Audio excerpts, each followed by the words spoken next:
अस्सलामुअलैकुम सामीन 20 सफ़रुल मुज़फ़्फ़र की तारीख़ शुरू हो चुकी है। 6 सितंबर है। ख़बर का उन्वान है खातून टीचर के मामले में आज सुप्रीम कोर्ट में क्या हुआ है। आपको पता है कि मुज़फ़्फ़रनगर के गांव खुब्बापुर की टीचर का मामला आज सुप्रीम कोर्ट पहुंचा था। सुप्रीम कोर्ट ने उत्तर प्रदेश सरकार को नोटिस जारी कर दिया है और मामले की अगली सुनवाई 25 सितंबर को होगी। ख़बर तफसील से सुनिए। सुप्रीम कोर्ट ने उत्तर प्रदेश के मुज़फ़्फ़रनगर में स्कूली बच्चे की पिटाई के मामले में रियासती सरकार को नोटिस जारी किया है। Justice A.S. ओका की सदारत वाली बेंच ने ज़िले के पुलिस कप्तान से मामले की जांच और बच्चे को दी गई सिक्योरिटी की तफसील मांगी है। मामले की अगली सुनवाई 25 सितंबर को होगी।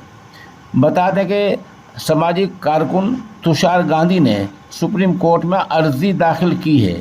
अर्जी में वायरल वीडियो का हवाला देते हुए पुलिस को FIR दर्ज कर जांच के अहकामात देने की मांग की गई है। अर्जी में मामले की मियादबंद और आज़ादाना जांच के निर्देश देने का मुतालबा किया गया है। अर्जी में 3 मुतालबे किए गए हैं।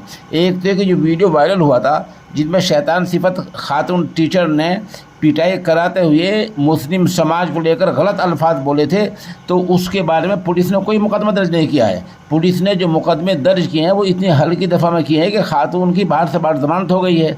दफ़ा 153A ये दफ़ा नहीं लगाई गई है, जिसका मतलब होता है मजहबी जज्बात को मजरू करना। यही वीडियो वायरल तुषार गांधी ने सुप्रीम कोर्ट में इसका हवाला दिया है और कहा कि इसकी बुनियाद पर मामला दर्ज किया जाए और मियादबंद मुद्दत में जांच के अहकामात दिए जाएं और जांच आज़ादाना हो। इसी को लेकर सुप्रीम कोर्ट ने ज़िले के पुलिस कप्तान से रिपोर्ट मांगी है और ये मांगा है कि बच्चे की सिक्योरिटी के लिए क्या किया गया है। टीचर ने अब तक जो अपनी सफाई में कहा है वो सब कुछ बोगस बातें हैं। जिस ज़हनियत का खातून टीचर ने मुजाहरा किया था वो किसी सेकुलर मुल्क की नहीं हो सकती है।